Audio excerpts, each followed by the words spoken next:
हरि ओम गुरुवे शरणम। ओम सदाशिवसमारम्भां शङ्कराचार्यमध्यमाम् अस्मदाचार्यपर्यन्तां वन्दे गुरुपरम्पराम्। ॐ पार्थाय प्रतिबोधितां भगवता नारायणेन स्वयं व्यासेन ग्रथितां पुराणमुनिना मध्ये महाभारतम् अद्वैतामृतवर्षिणीं भगवतीम् अष्टादशाध्यायिनीम् अम्ब त्वामनुसन्ददामि भगवद्गीते भवद्वेषिणीम्। वसुदेवसुतं देवं कंसचाणूरमर्दनं देवकी परमानन्दम् कृष्णं वन्दे जगद्गुरुं। मूकं करोति वाचालं पङ्गुं लङ्घयते गिरिं यत्कृपातमहं वन्दे परमानन्दमाधवम्। ॐ सहना भवतु सहनौ भुनक्तु सह वीर्यं करवावहै तेजस्विनावधीतमस्तु मा विद्विषावहै। ॐ शान्ति शान्ति शान्तिः। हरिः ॐ श्री गुरुभ्यो नमः। हरिः ॐ।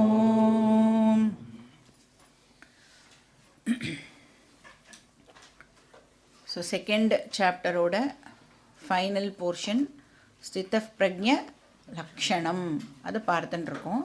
ஏன்னா அர்ஜுனன் வந்து கிருஷ்ணர்கிட்ட கேட்குறான், ஸ்தித பிரக்ஞஸ்ய கா பாஷா சமாதிஸ்தஸ்ய கேசவ ஸ்திததீர் கிம் பிரபாஷேத கிமாசீத விரஜேத கிம் அப்படின்னு ஒரு கேள்வியை கேட்குறான். என்ன கேட்குறான்?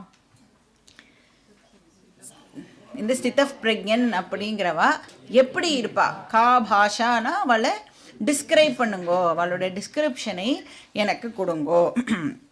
அவள் வந்து மற்றவ மாதிரி தான் இருப்பாளா, இல்லைனா வேறு ஏதாவது டிஃப்ரெண்ட்டாக ஏதாவது இருக்குமா அவகிட்ட? அதுக்கப்புறம் அவள் எப்படி பேசுவா, எப்படி உட்காந்துப்பா, எப்படி வந்து நடந்துப்பா, இந்த விஷயங்களெல்லாம் வந்து அர்ஜுனனுக்கு தெரிஞ்சுக்கணும்னு ஆசை. இப்போ ஸ்தித பிரக்ஞன் அப்படின்னா யார்?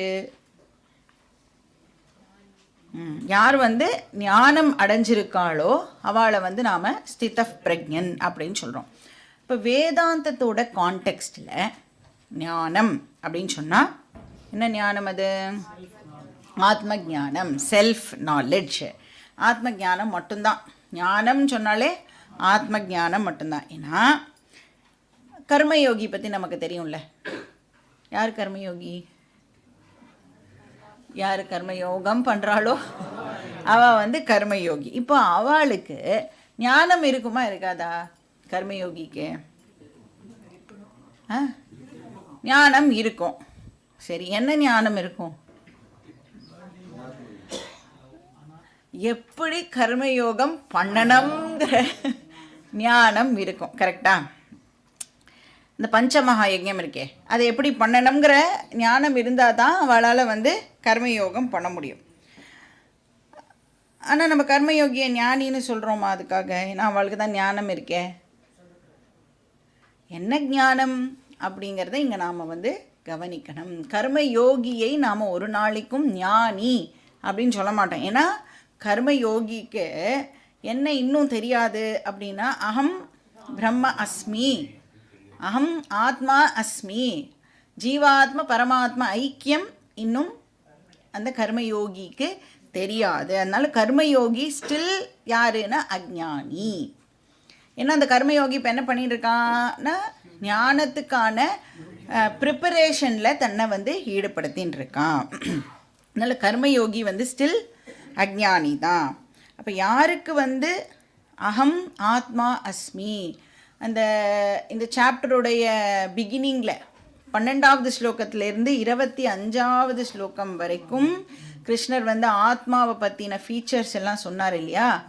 யாருக்கு அதெல்லாம் நான் அப்படின்னு தெரியுமோ, அகம் அகர்த்தா, அகம் அபோக்தா, அகம் சர்வகதா நித்யஹா சுத்தஹா அப்படின்னு எல்லாம் யாருக்கு வந்து தெரியுமோ அவளை தான் நாம் வந்து ஞானி அப்படின்னு சொல்கிறோம். இன்ஃபேக்ட் அவளை வந்து பிரக்ஞா அப்படின்னு சொல்கிறோம்.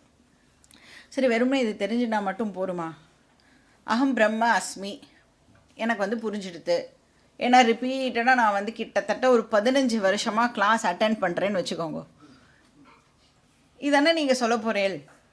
நீ கார்த்தால கூட சுவாமிஜி சொன்னால, அப்படி டீச்சர் வந்து நீ 15 வருஷம் நீ கிளாஸ் அட்டென்ட் பண்ணேன்னா டீச்சர் என்ன சொல்ல போகிறா அப்படின்றது நமக்கே தெரியும். அப்போ வெறுமா அது மட்டும் போருமா அப்படின்னா, அப்போ எங்கே அந்த நாலேஜ் இப்போ எங்கே இருக்குது? புத்தியில் இருக்குது. அவ்வளோதான். அது நமக்கு வந்து ஹெல்ப் பண்ணுமா? நம்மளுடைய டே டு டே லைஃபுக்கு அது வந்து ஹெல்ப் பண்ணணும்னா இப்போ அந்த அறிவை நான் என்னவா கன்வெர்ட் பண்ணணும்? இமோஷனல் ஸ்ட்ரெங்க்த்தாக அதை வந்து இப்போது கன்வெர்ட் பண்ணணும். ஏன்னா எல்லா விதமான ஆக்டிவிட்டியும் பண்ணும் பொழுது நாம் வந்து யூஸ் பண்ணுறது நம்மளுடைய இமோஷ்னல் பர்சனாலிட்டியை தான். அதனால் இமோஷ்னல் பர்சனாலிட்டி தான் எவ்ரிடே அடி வாங்கிறது. அப்போ அதுக்கு ஸ்ட்ரென்த் கொடுக்கலை அப்படின்னு சொன்னால் நாலேஜ் ஒரு ஓரமாக இருக்கும். நாம் வந்து என்ன சொல்லிட்டு இருப்போம்னா அகம் பிரம்மாஸ்மி அப்படின்னு சொல்லிட்டு வாழ்க்கையில் வந்து அழுதுண்டே இருப்போம். கிளாஸ் வரத்துக்கு முன்னாடி எப்படி அழுதோமோ அதை விட இன்னும் பெட்டராக நம்ம வந்து கிளாஸ் வந்ததுக்கு அப்புறமும் வந்து அழுதுன்ட்ருப்போம். இப்போ இந்த ஸ்பிளிட் பர்சனாலிட்டி வந்து வேலைக்கு ஆகாது. அப்போ இன்டெலெக்சுவல் நாலேஜை வந்து இமோஷ்னல் ஸ்ட்ரெங்க்த்தாக இப்போ நாம் கன்வெர்ட் பண்ணணும். அப்படிப்பட்ட ஒரு பர்சன் யார் அந்த கன்வர்ஷனை பண்ணியிருக்காளோ அவளை என்ன சொல்கிறோம்? நம்ம ஸ்தித பிரக்ஞா அப்படின்னு சொல்கிறோம். அப்போ அந்த அறிவு இப்போ என்ன ஆகியிருக்குன்னா மனசு லெவல்லையும் அந்த அறிவானது இறங்கி மனசு முழுக்க அது வந்து இப்போது நிரம்பி இருக்கணும். அதனால தான் ஞானிக்கு வந்து அந்த இன்கம்ப்ளீட்னஸ் அப்படிங்கிறது கிடையவே கிடையாது. இப்போ நான் வந்து எதையோ மிஸ் பண்ணுறேன் அப்படின்னு எனக்கு தாட் வருது அப்படின்னா நான் இமீடியட்டாக என்ன பண்ணுவேன்? எதை மிஸ் பண்ணுறேனோ அதை அடையறதுக்கு ஆசைப்படுவேன். எதனால் ஆசை ஏற்படுறது? நான் இன்கம்ப்ளீட்டு, என்கிட்ட ஏதோ ஒன்று குறையிறது, அது நான் அடைஞ்சுட்டேன்னா நான் வந்து கம்ப்ளீட் ஆகிடுவேன். அப்போ அந்த இன்கம்ப்ளீட்னஸ் ஃபீலிங் இருக்குல்ல, அதுதான் நம்மளுடைய ஆசைக்கு காரணமாக இருக்குது. நல்ல டிசையர் ஏற்படுறது. இப்போ வந்து சில பேர் வந்து சிங்கிளாக இருக்கும் பொழுது என்ன மிஸ் பண்ணுவா? ஸ்பௌஸை மிஸ் பண்ணுவா. அதனால தான் என்ன பண்ணுறா பாவம் தெரியாமல் கல்யாணம் பண்ணிக்கிறா. இப்படி தான் மிஸ்ஸெல்லாம் மிஸ்ஸஸ் ஆறா இல்லை. மிஸ்ஸாக இருக்கும் பொழுது எதையோ மிஸ் பண்ணி கல்யாணம் ஆகி மிஸ்ஸஸாக ஆறா. அப்போ நம்ம எதையெல்லாம் என்கிட்ட இல்லை அப்படின்னு நினைக்கிறோமோ அப்போ தான் நமக்கு ஆசையானது ஏற்படுறது. சரி, ஆசை ஏற்பட்டதே, அதுக்கப்புறம் என்ன ஆகிறது? அதை அடையிறதுக்கு என் சைட்லேருந்து நான் முயற்சியெலாம் போடுவேன். அப்போ என்ன ஆகும்? எல்லா விதமான ப்ராப்ளம்ஸ்லேயும் நான் வந்து மாட்டிக்கிறேன். சரி, நான் ஆசைப்பட்டதை எவ்ரி டைம் என்னால் அடைய முடியுமா அப்படின்னா அங்கே தான் நம்மளுக்கு சக்ஸஸும் ஏற்படுறது, ஃபெயிலியரும் வந்து ஏற்படுறது. ஆனால் ஸ்தித பிரக்ஞனுடைய கேஸில் என்ன ஆகிறது? ஸ்தித பிரக்ஞன் எதையுமே மிஸ் பண்ணுறது இல்லை. அதனால் ஸ்தித பிரக்ஞனுடைய நேச்சுரல் ட்ரீட்டே என்ன அப்படின்னா பார்த்தோம் நம்ம. ஆத்மன் ஏவ ஆத்மனா துஷ்டா பிரஜஹாதி யதா காமான் சர்வான் பார்த்த மனோகதான் ஆத்மன் ஏவ ஆத்மனா துஷ்டா. அப்போ ஒரு ஸ்தித பிரக்ஞனுடைய லக்ஷணத்தை சொல்லும் பொழுது ஃபஸ்ட்டு டெஃபினிஷனே கிருஷ்ணர் என்ன கொடுக்குறாருன்னா ஆத்மன் ஏவ ஆத்மனா துஷ்டா. அப்படின்னா என்ன அர்த்தம்? சிம்பிளாக சொல்லணுன்னா ஐ ஆம் ஹாப்பி ஆஸ் ஐ ஆம். நான் நானாக இருந்துண்டு சந்தோஷமாக இருக்கேன். இது வந்து ஒரு ட்ரைட்டு. நெக்ஸ்ட் என்ன பார்த்தோம்? நான் என்கிட்டேயே ஹாப்பியாக இருக்கிற காரணத்தினால வெளியிலேருந்து ஏதோ ஒரு விஷயத்தை அடைஞ்சு நான் கம்ப்ளீட் ஆக வேண்டிய அவசியம் இல்லை. அதனால் அவர் எப்படிப்பட்டவராக இருக்கார்? சர்வான் காமான் பிரஜஹாதி. அப்போ சர்வ காம தியாகா அப்படின்னு பார்த்தோம். எதுவுமே வந்து அடைய வேணும் அப்படின்னு ஒரு டிசையர் அவருக்கு இருக்காது. அப்படியே ஏதாவது டிசையர் இருந்ததுன்னா என்னன்னு பார்த்தோம்? அதை நான் பைண்டிங் டிசையராக தான் அது இருக்கும். கட்டாயம் அடைஞ்சே தீரணும் அப்படிங்கிற மாதிரி எண்ணம்லாம் சித்தப் பிரக்ஞனுக்கு இருக்கவே இருக்காது. ஸோ இது ரெண்டாவது ட்ரீட்டு. மூணாவது என்னது? சமத்துவம். Very good. துக்கேஷ்வனுத் விக்னமனாஹா சுகேஷு விகத ஸ்பிருஹா. அப்போ லைஃப்பில் வந்து ஃபேவரபிள் சுச்சுவேஷனும் வரும், அன்ஃபேவரபிள் சுச்சுவேஷனும் வரும். எது வந்தாலும் அந்த ஸ்திதப் பிரக்ஞன் என்ன பண்ணுவான்? பேலன்ஸை மெயின்டைன் பண்ணுவான். நாலாவது என்னது? வீத ராகஹா. ராகஹா இருக்காது. ராகஹா இருக்காது அப்படின்னா அதை ஒரே வார்த்தையிலே சான்ஸ்கிரிட்டில் சொல்லணும்னா ராகஹா இருக்காது. அதை வந்து ஒரே வார்த்தையில் சொல்லணும்னா விராகஹா. முன்னாடி ஒரு வி போட்டுட்டேன்னா என்ன ஆகும்? ராகஹா இல்லை அப்படின்னு அர்த்தம் ஆகிடும். விராகஹாக்கு இன்னொரு பேர் என்னது? வைராகியம். வைராகியம்ங்கிறது எங்கே நம்ம கேட்டிருக்கோம்? சாதன சதுஷ்டய சம்பத்தியில் எத்தனாவது குவாலிஃபிகேஷனாக இதை படிக்கிறோம்? நம்ம ரெண்டாவது குவாலிஃபிகேஷனாக படிக்கிறோம் இல்லையா? அப்போ அந்த ஸ்திதப் பிரக்ஞனுக்கு என்ன இருக்காது? ராகஹா இருக்காது. ஸோ விராகஹா அப்படின்னா என்ன அர்த்தம்? எது மேலேயும் இமோஷனல் டிபெண்டன்ஸ் இருக்காது அப்படின்னு அர்த்தம். இப்போ வந்து எது மேலேயும் இமோஷனல் டிபெண்டன்ஸ் இல்லை அப்படின்னு சொன்னால் எனக்கு என்ன இருக்காது? பயம் என்கிட்ட இருக்காது. ஏன்னா அது வந்து என்னை விட்டு போயிடுமோ அப்படிங்கிற பயம்லாம் இப்போ வந்து எனக்கு இருக்கவே இருக்காது. நான் எதையாவது டிபெண்ட் பண்ணிட்டு இருந்தால் தான் எனக்கு பயம் இருக்கும். அது என்கிட்டயே நான் வந்து வச்சுட்டுருக்கணும் அப்படின்னு. அதனால இப்போ அவர் வந்து விராகஹாவாக இருக்கிறதுனால அவருக்கு பயமும் இருக்காது. அப்போ ஞானி அப்படிங்கிற பர்சன் எந்த நேரத்துலையும் எதை வேணும்னாலும் லூஸ் பண்ணுறதுக்கு தன்னை தயார் நிலையில் ஆல் த டைம் வச்சுட்டுருக்கார். இந்த டிசாஸ்டர் மேனேஜ்மெண்ட் டீம்லாம் இருக்குல்ல, நீங்கள் வந்து கேள்விப்பட்டிருக்கீங்கள, அவளாம் எப்படி இருப்பான்னா எப்பயுமே தயார் நிலையில் இருப்பாள். ஏன்னா எங்கே எப்போ டிசாஸ்டர் ஏற்படும்னே தெரியாது. அவளுக்கு நியூஸ் போயிட்டு 2 நாள் கழிச்சு அவள் வந்தான்னா யூஸே ஆகாது இல்லையா? அதனால் ஆல் த டைம் அவள் வந்து ப்ரிப்பேர்டு ஸ்டேட்லேயே இருப்பான். அந்த மாதிரி ஞானி ஆல் த டைம் தன்கிட்டே இருந்து எதை வேணும்னாலும் இழக்கிறதுக்கு தயாராக இருப்பார். அதுதான் அவருடைய மென்டல் ஸ்ட்ரென்த். அப்போ வீதராகா, அப்புறம் அபயம், பயம் இன்மை.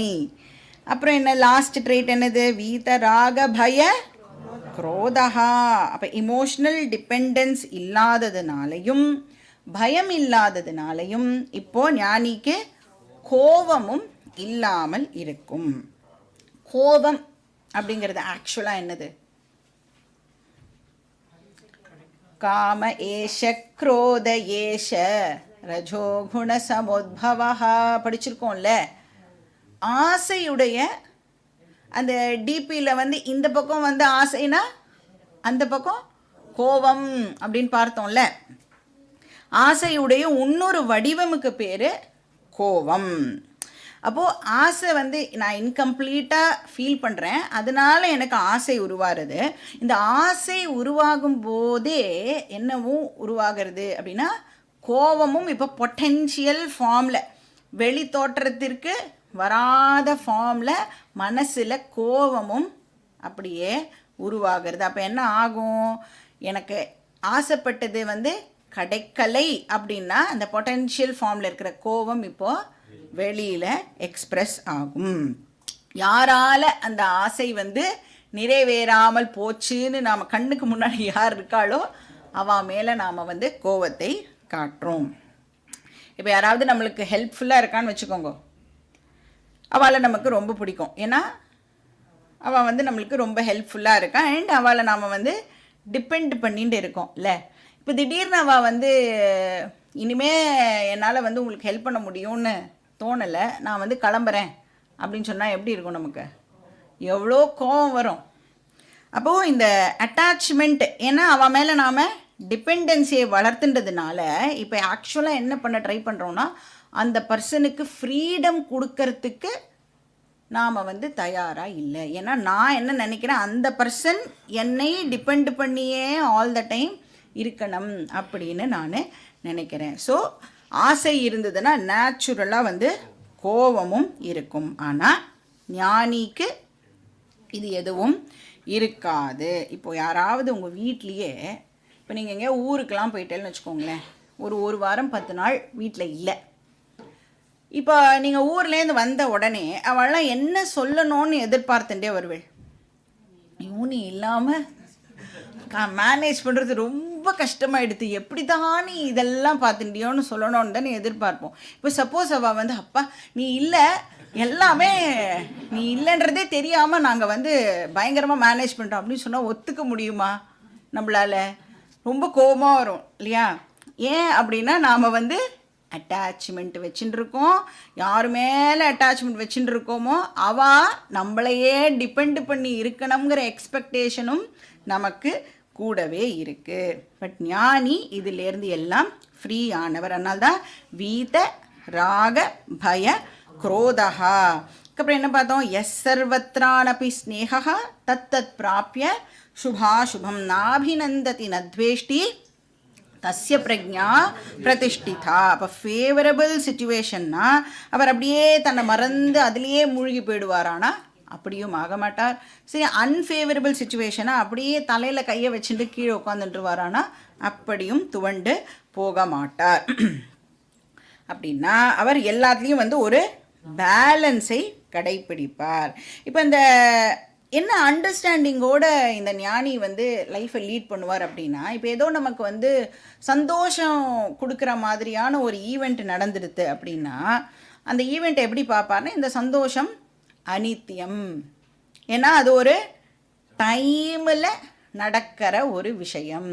ஒரு பர்டிகுலர் டைமில் ஆரம்பிச்சுது, ஒரு பர்டிகுலர் டைமில் அது முடிஞ்சு போயிடும். அதனால் அதுக்குள்ளேயே நான் வந்து மூழ்கி போயிடக்கூடாது அப்படிங்கிற அறிவு ஞானிக்கு இருக்கும். அதுக்காக வந்தால் என்ஜாய் பண்ண மாட்டாரானா, வந்தால் பேஷாக என்ஜாய் பண்ணுவார். இப்போ வெரி வெரி இன்டெலிஜென்ட் பர்சன் யார் அப்படின்னா ஞானி.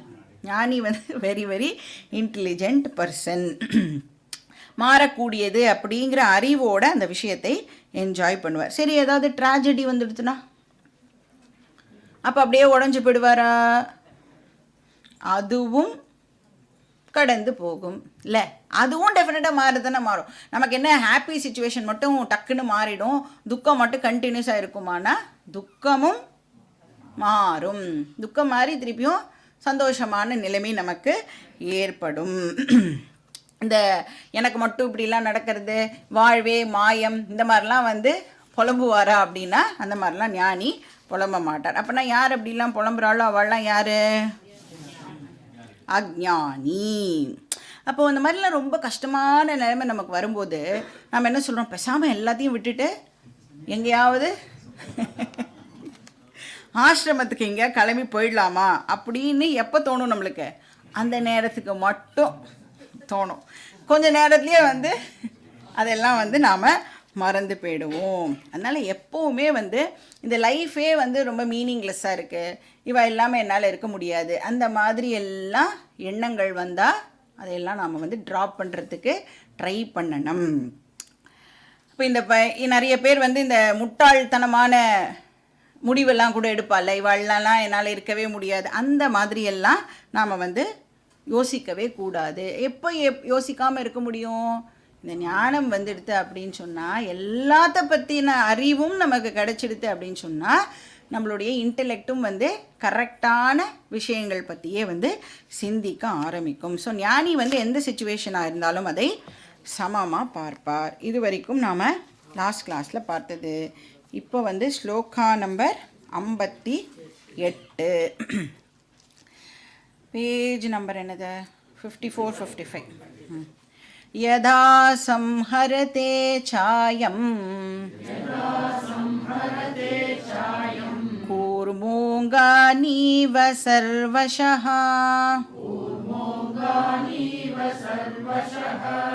இந்திரியாணீந்திரியார்த்தேப்யः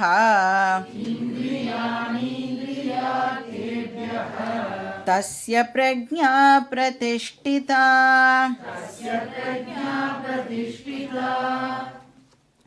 ஸோ 57வது ஸ்லோகம் வரைக்கும் ஞானம் அடைஞ்ச ஒரு பர்சன் பற்றி கிருஷ்ணர் நம்மளுக்கு எக்ஸ்பிளைன் பண்ணார்.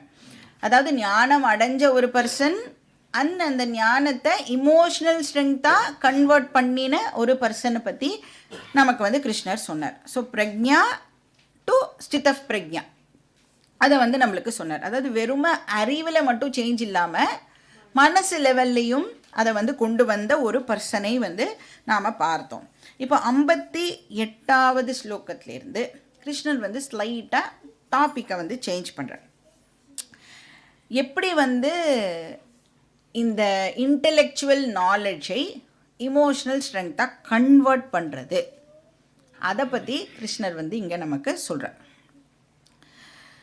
ஸோ செல்ஃப் நாலேஜை எப்படி இமோஷ்னல் ஸ்ட்ரெங்க்த்தாக கன்வெர்ட் பண்ணுறது, அந்த 12 to 25 படித்தோம்ல,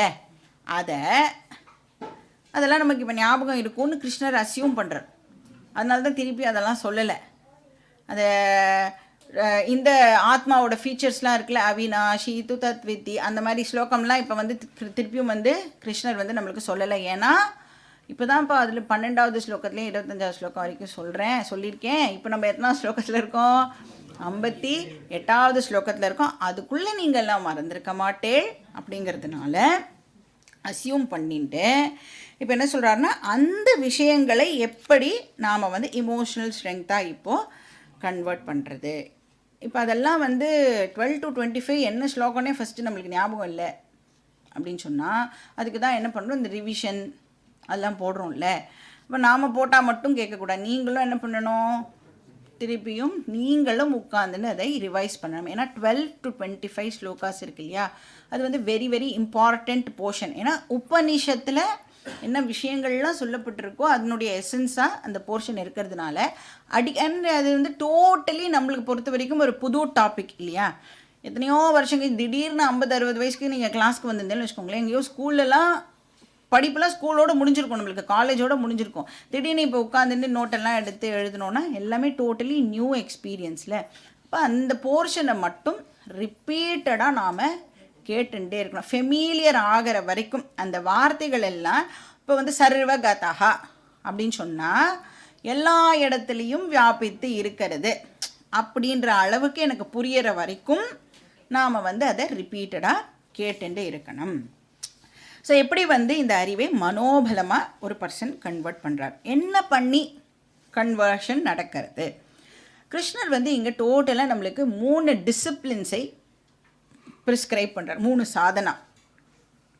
இதுக்குன்னா self knowledge to emotional strength conversion. So first வந்து அந்த 3 விஷயம் என்ன அப்படிங்கிறத பார்த்துட்டு அதுக்கப்புறம் நம்ம வந்து ஸ்லோகத்துக்குள்ளே போகணும். ஃபஸ்ட்டு வந்து என்ன சாதனானா நிதித்தியாசனம் அப்படிங்கிற சாதனா.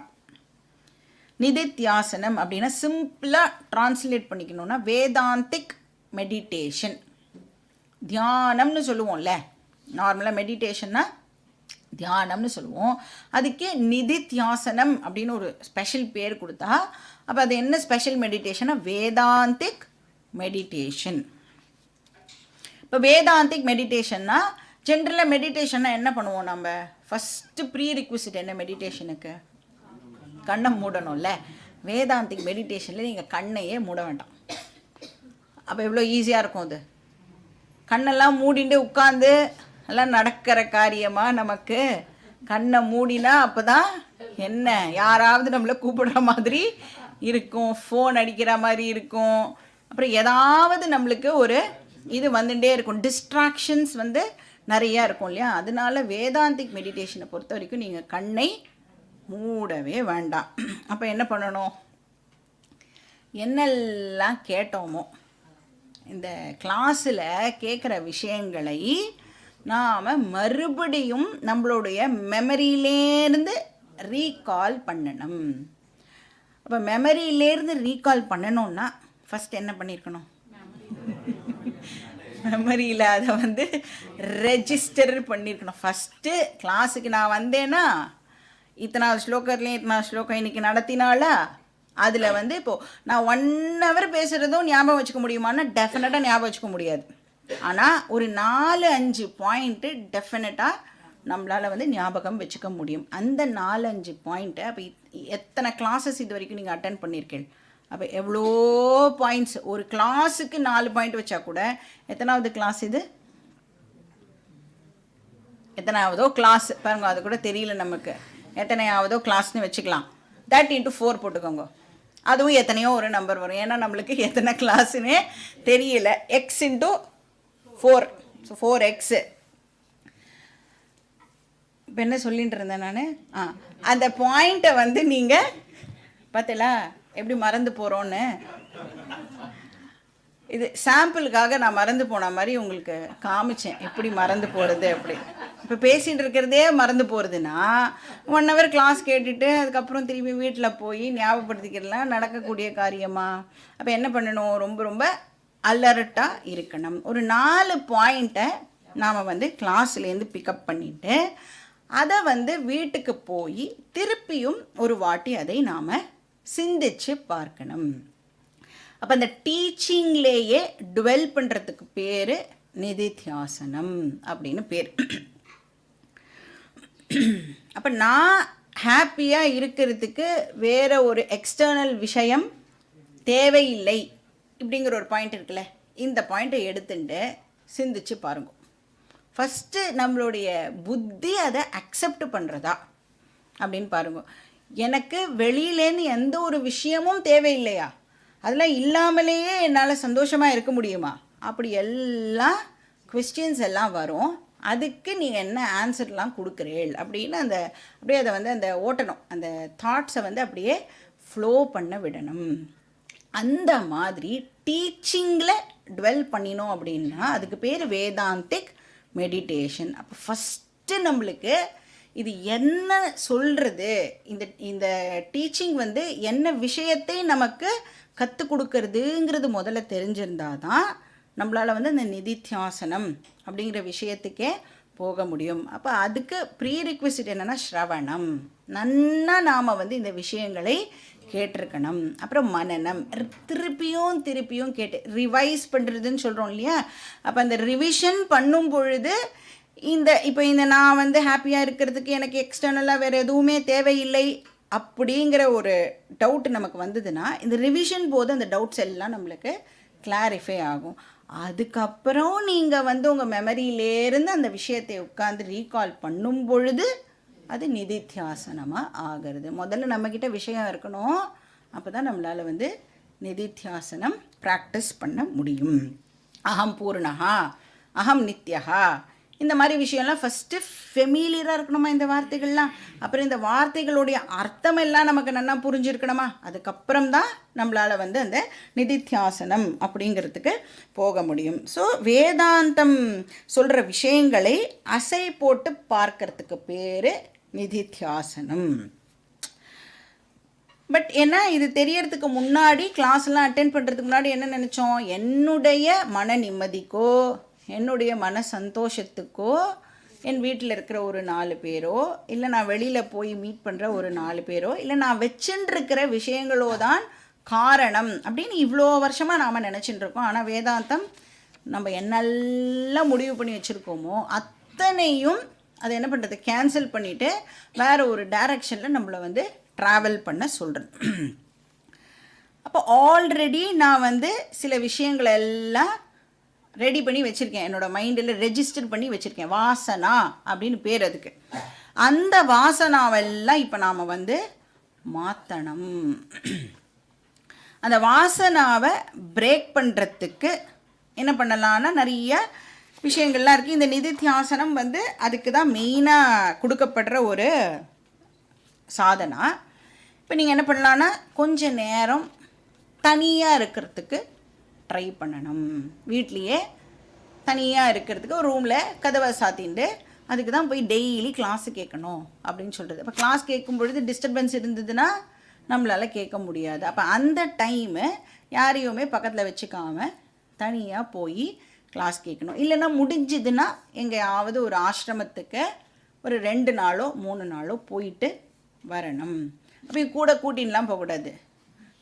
நாங்கள் வந்து எங்கே போனாலும் நாங்கள் 2 பேரும் சேர்ந்து தான் போவோம். 2 பேருக்கும் சேர்ந்து மோட்சம் கிடைக்காது.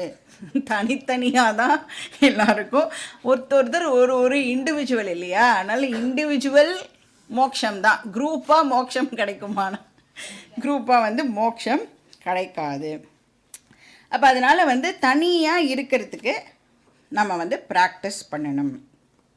அப்போ என்னெல்லாம் ரெகுலராக நாம் வந்து சில செட்டப்லாம் வச்சுருக்கோம்ல, அதெல்லாம் இல்லாமல் நம்மளால் இருக்க முடியறதா அப்படின்னு பார்க்கணும்.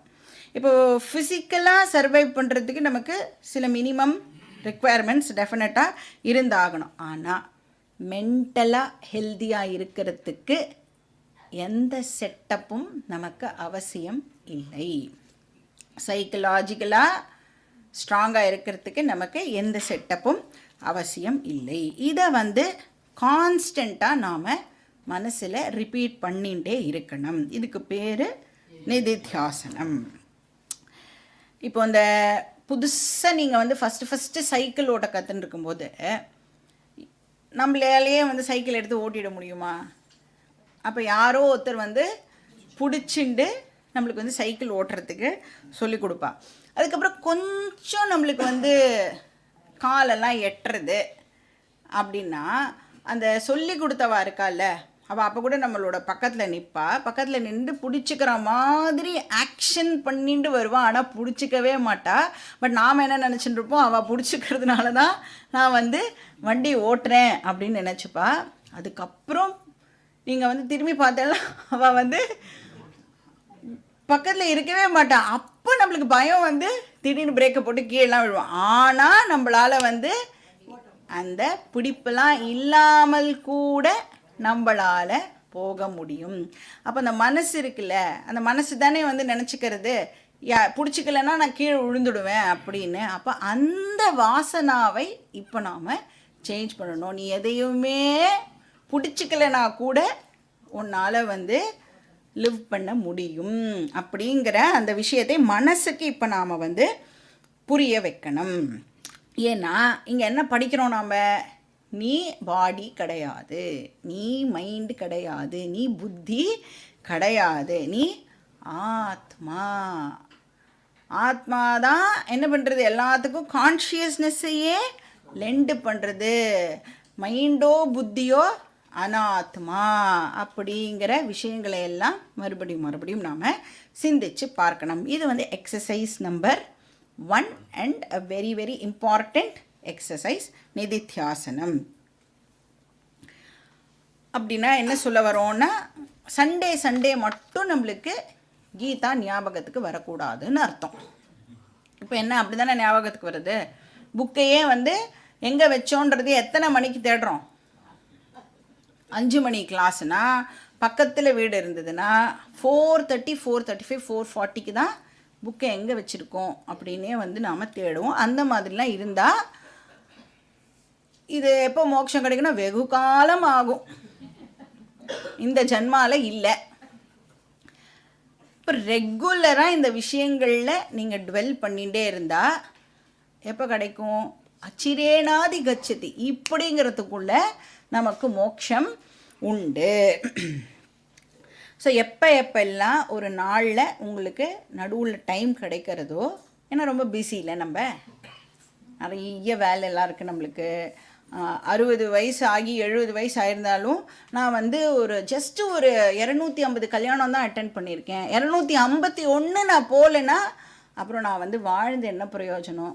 இந்த மாதிரிலாம் நம்ம பிஸியாக இருக்கிறதுனால நம்மளுக்கு கீதா உபனிஷத் யாரோ ஒருத்தர் பாவம் அவளுக்கு வேலை இல்லை, அதனால அவள் கிளாஸ் எடுக்கிறா, அதனால் நம்ம எப்போ முடியறதோ அப்போ வந்து கேட்டுக்கலாம். அந்த மாதிரிலாம் இருந்தேன்னா இந்த விஷயம் நமக்கு செட் ஆகாது. அப்போ எப்படி ஸ்கூல்லாம் வந்து டெய்லி தானே ஹோம்ஒர்க் பண்ணுவோம், டெய்லி அந்த புக்கை படிக்கிறோமோ இல்லை ஒரு வாட்டியாவது எடுத்து இன்றைக்கி என்னெல்லாம் டைம் டேபிள்லாவது எடுத்து உள்ளே வைப்போம்ல, அந்த புக்கெல்லாம் தொடுவோம்ல ஒரு நாள் ஒரு வாட்டியாவது, அந்த மாதிரி ஒரு வாட்டியாவது டெய்லி என்ன பண்ணிடணும், கீதா புக்கு தொட்டாவது பார்த்துடணும்.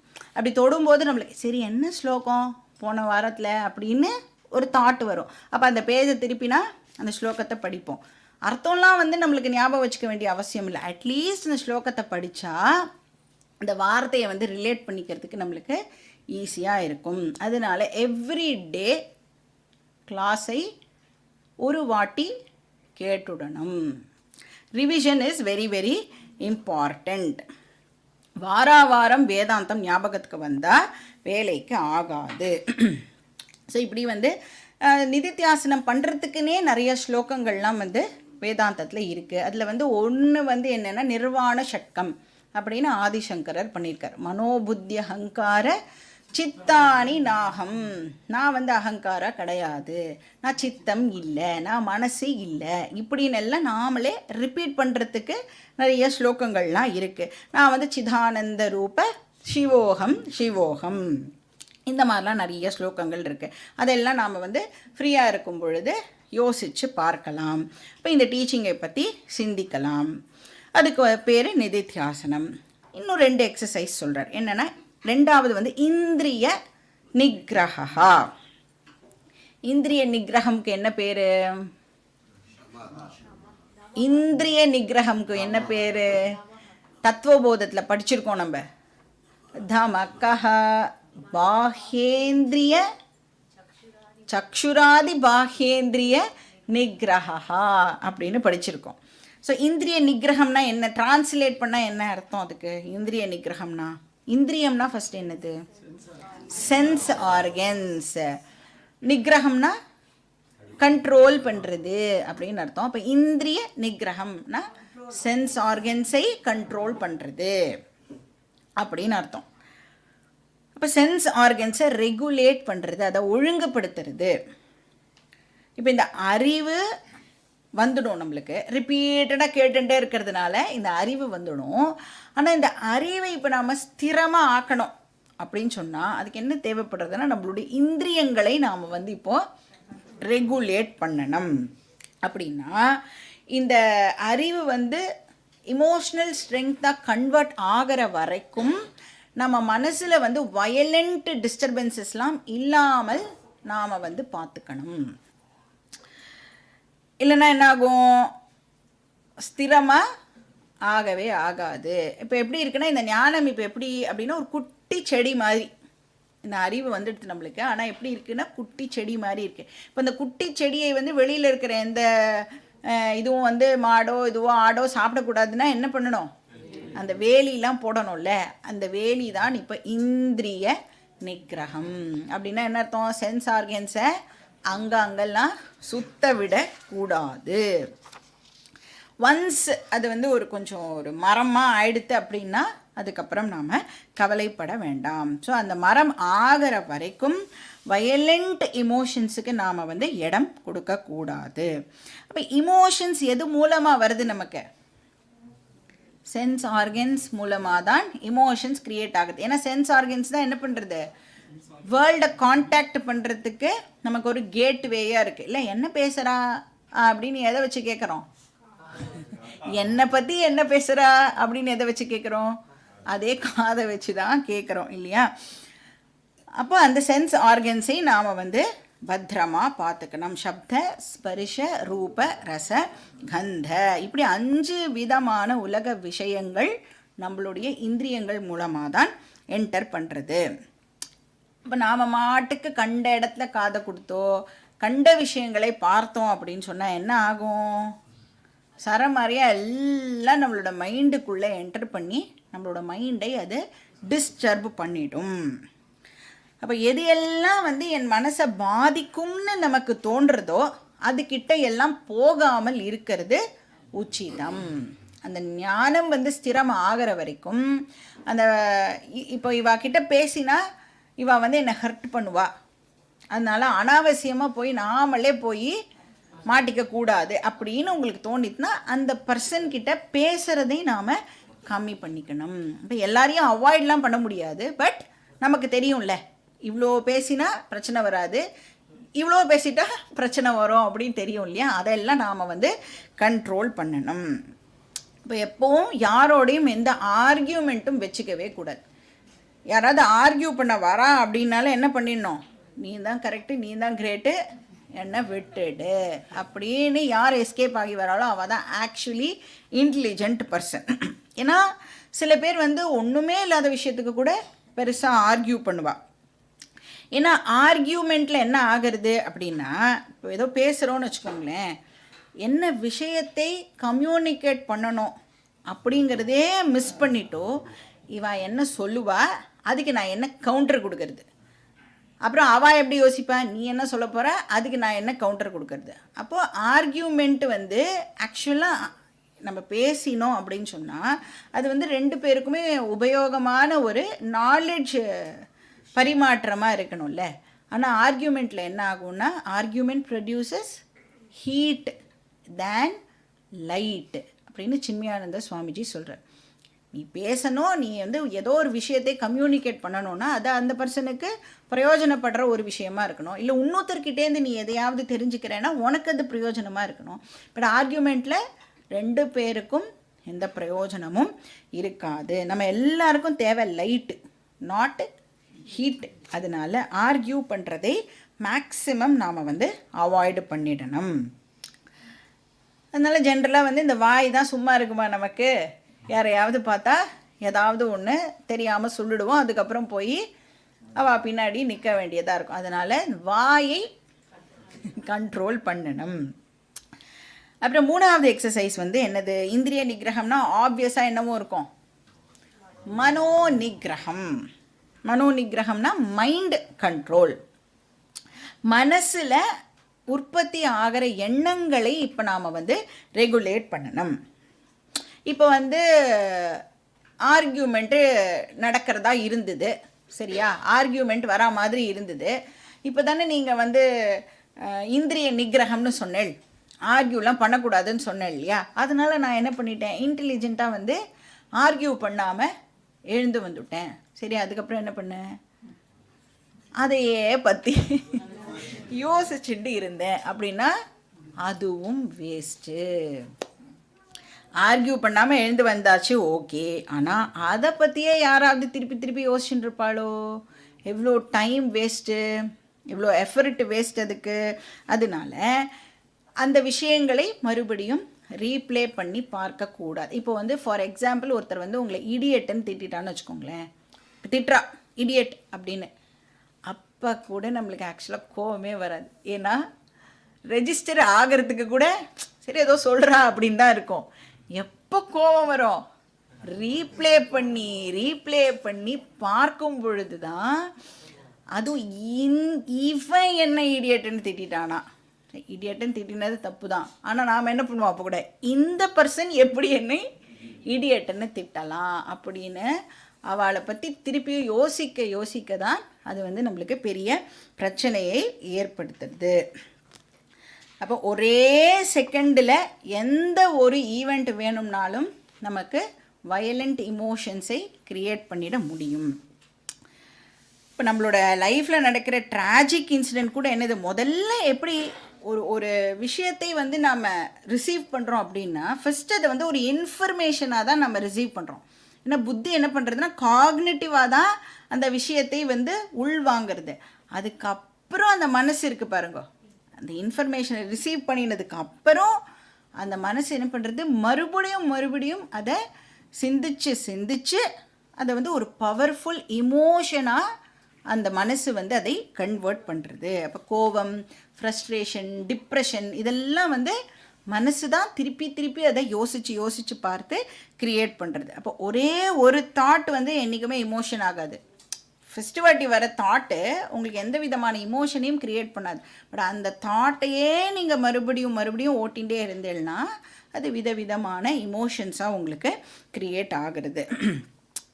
அப்போ நாம் வந்து அந்த தாட்டை எப்படி ஹேண்டில் பண்ணுறோம் அப்படிங்கிறது வெரி வெரி இம்பார்ட்டண்ட்.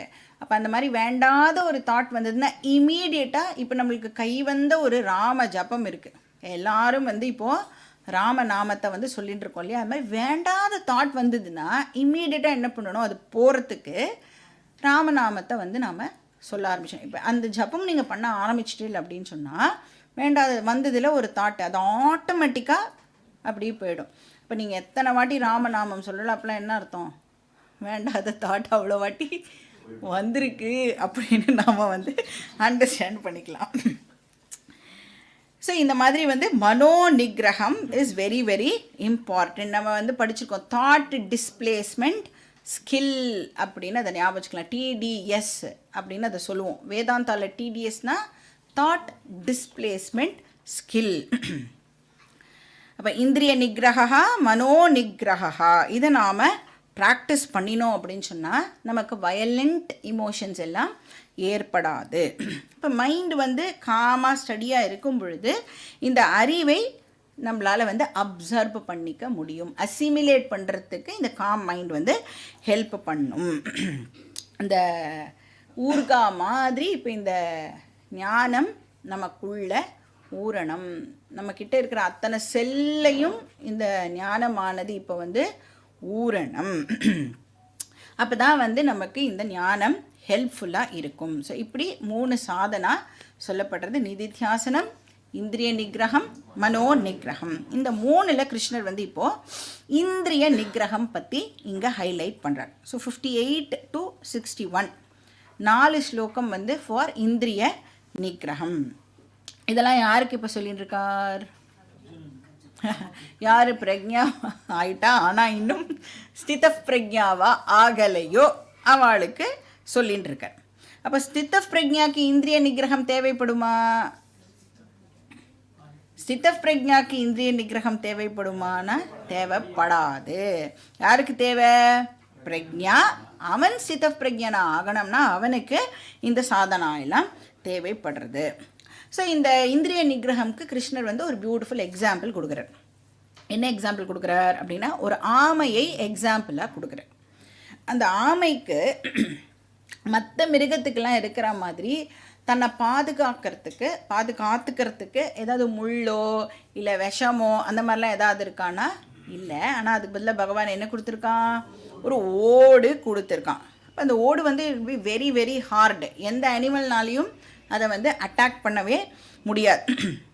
இப்போ இந்த ஆமை என்ன பண்ணும் அப்படின்னா, ஃப்ரீயாக இங்கே அங்கே மெதுவாக போகும். நம்மள மாதிரி குடுகுடுலாம் ஓட முடியாது அதனால். ஆனாலும் அது இங்கே அங்கெல்லாம் போகும். பட் அதுக்கு ஏதாவது டேஞ்சர் வருது அப்படின்னு அது சென்ஸ் பண்ணிடுதுன்னா என்ன பண்ணும்? இப்போ அது தன்னுடைய கால், கை, தலை அது எல்லாத்தையும் வந்து உள்ள இழுத்துன்றோம். ஸோ 2 கை, 2 கால், 1 தலை, மொத்தம் எவ்வளோ ஆச்சு? நம்மக்கிட்ட அந்த மாதிரி 5 என்ன இருக்குது?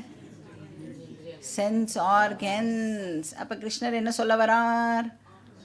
5 சென்ஸ் ஆர்கன்ஸையும் நீனு ரெகுலேட் பண்ணு, கண்ட்ரோல் பண்ணு அப்படின்னு சொல்கிறார். எப்படி அந்த ஆமை தனக்கு ஏதாவது டேஞ்சர் வருதுன்னு சென்ஸ் பண்ண உடனே 5ஐயும் உள்ளே இழுத்துன்றதோ அந்த மாதிரி உனக்கும் இது ஏதாவது பிரச்சனை கொடுக்க போகிறது, உன் மனசை வந்து அதை பாதிக்க போகிறது அப்படின்னு தெரிஞ்சு கொடுத்தனா இம்மீடியட்டாக நீனு சென்ஸ் ஆர்கன்ஸை கண்ட்ரோல் பண்ணு அப்படின்னு சொல்கிறார். அப்போ இந்த வேர்ல்டில் வந்து நாம் வந்து ஃப்ரீயாக எல்லா விஷயங்களும் பண்ணிகிட்டுருக்கோம், டிரான்சாக்ட் பண்ணிகிட்டுருக்கோம். பட் ஏதாவது ஒரு சூழ்நிலையில் இந்த ராக, துவேஷ, காம, குரோத இது மாதிரி ஏதாவது வந்து உனக்கு ஜாஸ்தி ஆகிற மாதிரி தெரிஞ்சுதுன்னா, ஏன்னா எனி இமோஷன், எனி டிரான்சாக்ஷன் நம்மளுக்கு வந்து எதையாவது ப்ரொமோட் பண்ணலாம் இல்லையா? அந்த மாதிரி நேரத்தில் நீ என்ன பண்ணணும்னா உன்னுடைய இந்திரியங்களை நீ இமீடியட்டாக அலர்ட் ஆகி அதை நீ ரெகுலேட் பண்ணிக்கணும்.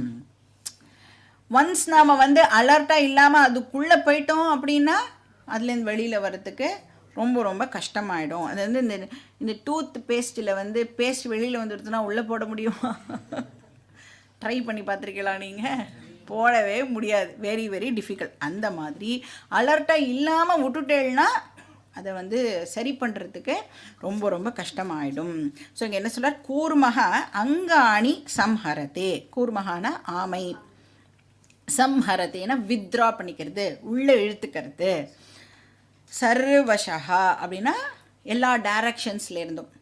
ஸோ ஆமை வந்து 5 டைரக்ஷன்ஸ்லேருந்தும் அந்த வந்து தன்னுடைய இந்திரியங்களை, தன்னுடைய கை காலெல்லாம் உள்ளே இழுத்துக்கிறது. ஸோ எப்போ பண்ணுறது, எப்போவுமே பண்ணுறதா அந்த மாதிரினா எப்போவுமே இல்லை.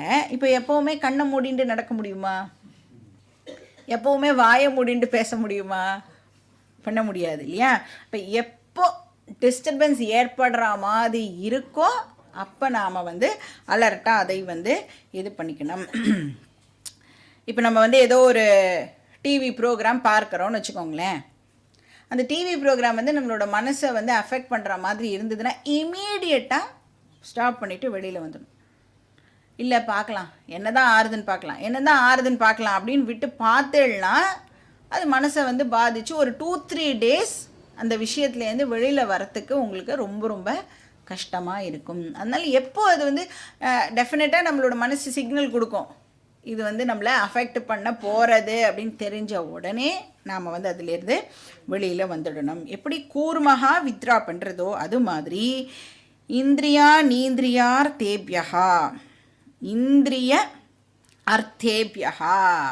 அப்போ இந்திரியங்களை, அர்த்தகானா அந்த வேர்ல்டுலி ஆப்ஜெக்ட்ஸ்னு அர்த்தம், இந்திரியங்களை இந்திரிய விஷயங்கள்லேருந்து இந்த பர்சன் இப்போ வந்து ரெகுலேட் பண்ணணும், வித்ரா பண்ணிக்கணும்.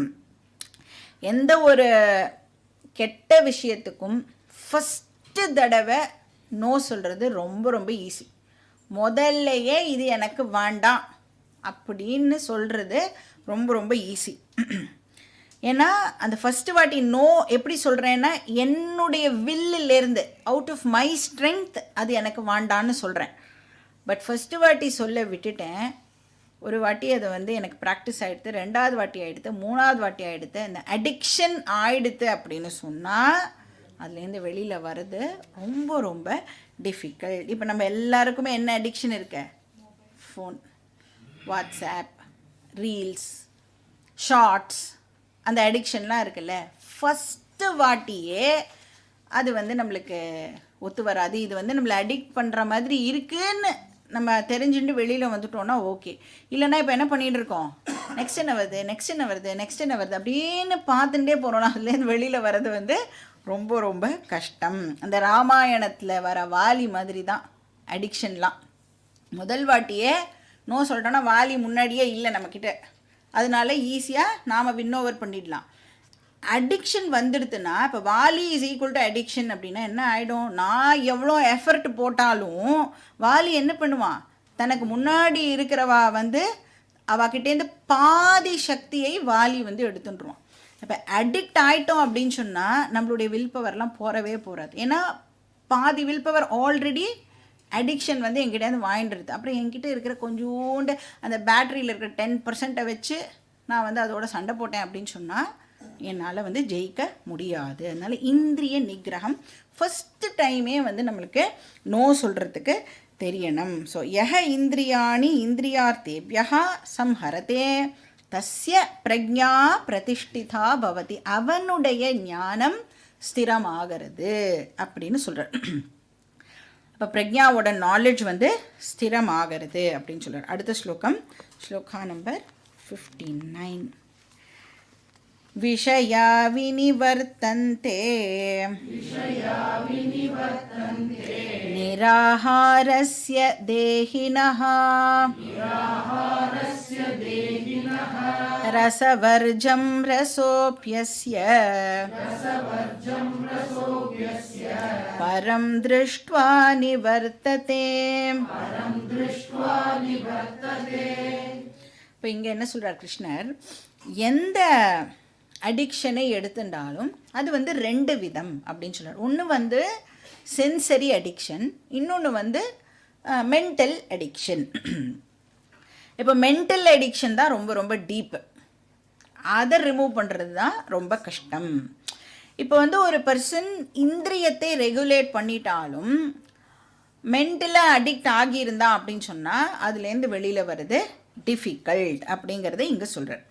இப்போ சென்சரி அடிக்ஷனை ரிமூவ் பண்ணினதுக்கு அப்புறமும் ஒரு பர்சன் ரொம்ப ரொம்ப கேர்ஃபுல்லாக இருக்கணும். ஏன்னா மைண்டுக்கு அந்த வீக்னஸ் இருக்கிறதுனால மறுபடியும் மைண்டு வந்து நம்மளை புஷ் பண்ணும். நீ போய் அந்த டிவி ப்ரோக்ராமை பாரேன், இவா கூட பேசேன், இந்த ஃபோனை நம்ம எடுத்து பார்க்கலாமா அப்படின்னு மைண்டு வந்து நம்மளை புஷ் பண்ணிகிட்டே இருக்கும். ஸோ விஷயா வினிவர்த்தந்தே, சென்ஸ் ஆப்ஜெக்ட்ஸை இப்போ அந்த பர்சன் விட்டுட்டு வந்துட்டாலும் விலகி இருக்கார், அதெல்லாம் விட்டுட்டேன் அப்படின்னு சொல்கிறார். ஆனால் அதாவது அதுக்கிட்டேருந்து தன்னை ரினவுன்ஸ் பண்ணிட்டார் அப்படின்னு சொன்னாலும், இப்போ ஒரு விஷயத்தை நான் வந்து ஃபிசிக்கலாக பார்க்கலைனாலும் என்னோடய மைண்டுக்கு என்ன கெப்பாசிட்டி இருக்குது, பார்த்ததை மறுபடியும் ரீப்ளே பண்ணி பார்க்குற கெப்பாசிட்டி மைண்டுக்கு இருக்கிறதுனால என்ன ஆகுறதா, அதை வந்து ரசவர்ஜம் அப்படின்னு சொல்கிறார் இங்கே கிருஷ்ணர். இந்த மென்டல் அடிக்ஷன் இருக்குல்ல, அது வந்து ரசவர்ஜம். ஆல்ரெடி நீ வந்து மைண்டில் அதை ரெஜிஸ்டர் பண்ணி வச்சுட்டுருக்க, அது வந்து கண்டினியூ ஆகும்.